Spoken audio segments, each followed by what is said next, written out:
Well, our good buddy Trip, also known as 67 Stang, check out his channel. I will put a link in the description.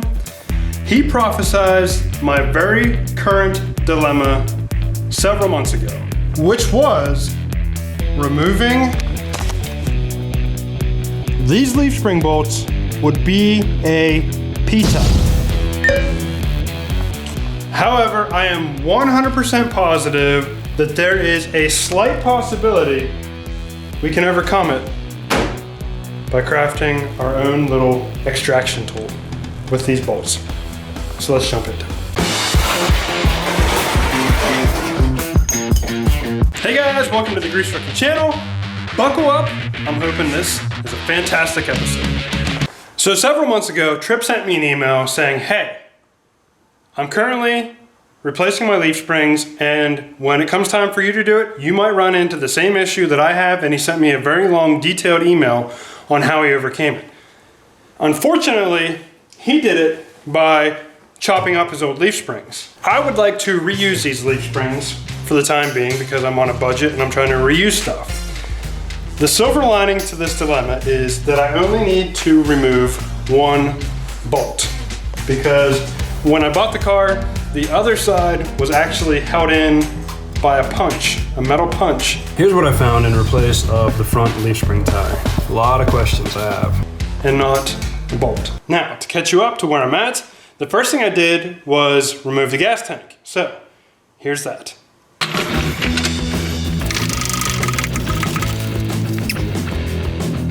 All right, so I chose to jack the car up this high, mainly so I could get my trusty pot underneath here to drain the gas tank. I don't know, I doubt there's much gas in here, but just in case there is a higher amount in there than what I thought, that should catch all of it. And 3/8 appears to be the winner. We're probably gonna have to give this some love taps to get this thing loose. Okay, first round of love taps. Trying to get you close in on the action. Ouch.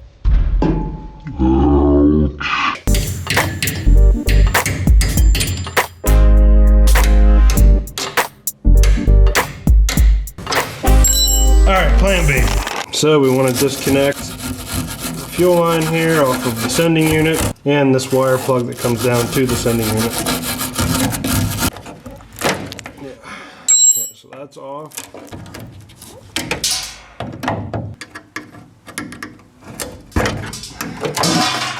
Alright, that stuff is disconnected.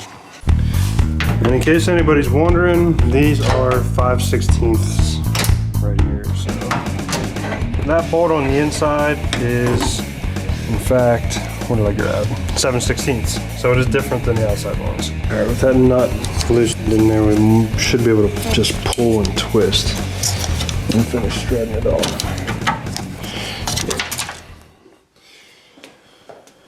Alright, that's done. Shoot.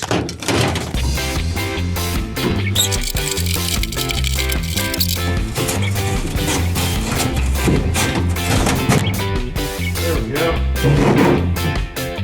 Anyway, now I think all we gotta do, loosen all these bolts, break the seal, because I think it's caulked in, and or some kind of sealant in it.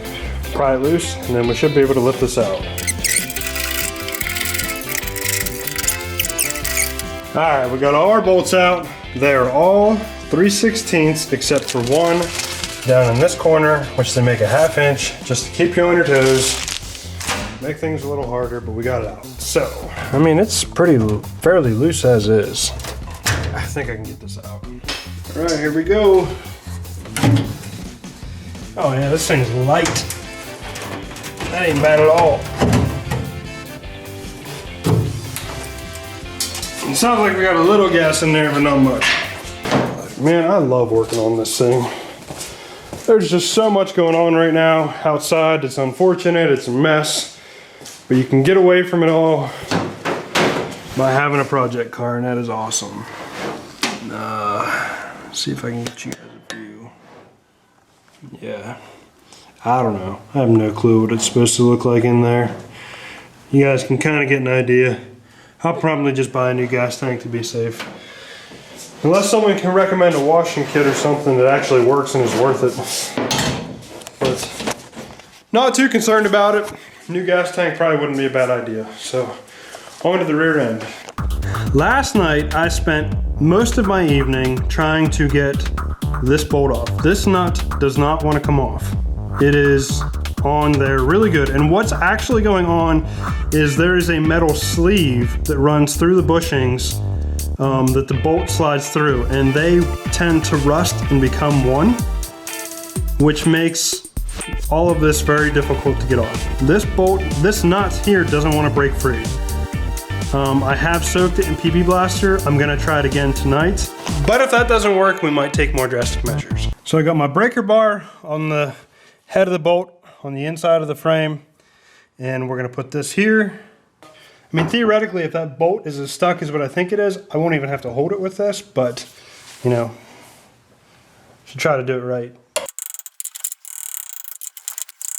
All right, so we got this nut off, which was a huge part of the battle last night. So now I will show you how I'm gonna try to push this out, because it is stuck in there good. So the plan is, take a 2-inch, 1/2-inch bolt with a long nut and press the long nut up against this bolt and basically slowly turn this to try to force this out. Obviously, it's also going to put a lot of pressure on the rocker here, so I'm hoping by turning this slowly and hammering on the bolt head to try to break it free, we can push this through. Well, that idea didn't work, so we're going to tackle that later and move on to disconnecting the shocks and moving forward. Cool. All right, busting out the big guns now. Ah! Come on, PB Blaster.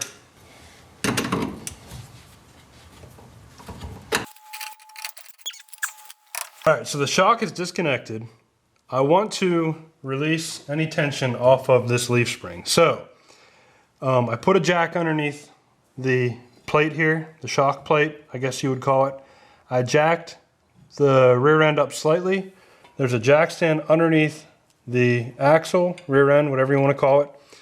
And then I removed the U-bolts. So now as I lower down the jack, the rear end should drop onto this jack, and this leaf spring should be able to come down freely. And yeah, then all the tension should be off this leaf spring.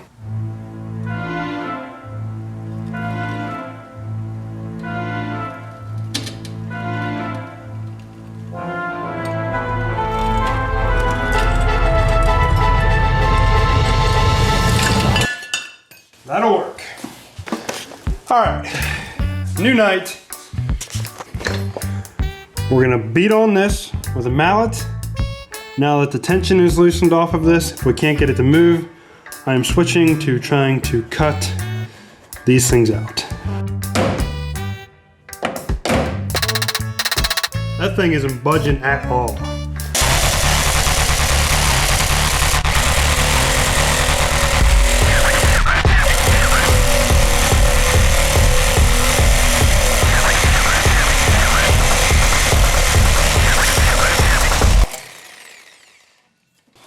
Well, we cut off one side of the bolt, off of the leaf spring. However, I busted my blade when I was doing so. So, I need to figure out what I'm going to do here, and while I do that, let's take a minute to check out this episode's cool car. This is Sabin's 1967 Mercury Cougar. He writes, "This spring, summer, I will be replacing the floor pans and trunk pans, as well as converting her with fuel injection from Holley, hoping to be able to start driving her every day after that, till I save enough money to fully upgrade all suspension to something more modern. She's going to be one epic cat." So here's a fun fact. The very first classic car I ever drove on the road was in fact a 1967 Mercury Cougar. It was green. It was not mine, it was a friend's. But anyway, Sabin, thank you for your submission. It's a very cool car. We're back. It's a new day. I ran out, bought a new blade for the reciprocating saw, and success. Now, there's a little bit of the bolts. The bolt is still remaining in the frame, but I should be able to punch that out. I can pretty much push it and feel it jiggling on the other side. There, it's out. All right, so we didn't bugger up the frame too much since it's still in pretty good condition. The bolt is out. We just need to disconnect the shackles at this point.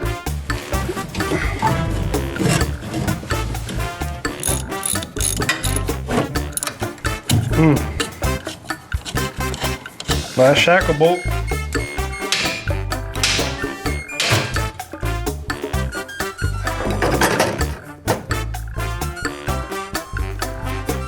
Look at how bent that shackle is. Well, we didn't quite get the rear end out for this episode, but we definitely overcame the biggest hurdle in the process. Side note, getting the emergency brake cable out is not an easy task either, but the other side should be significantly simpler than this side. Most of the hard work is done over there already. So this rear end should be out before too long, and we can start addressing everything underneath here and painting the rear end and the leaf springs and rebuilding those. So, doesn't feel like we accomplished too much this week, but I really did get a lot done. Feels good to be making progress. We'll see where I'm at for the weekly startup. Until then, guys, take care.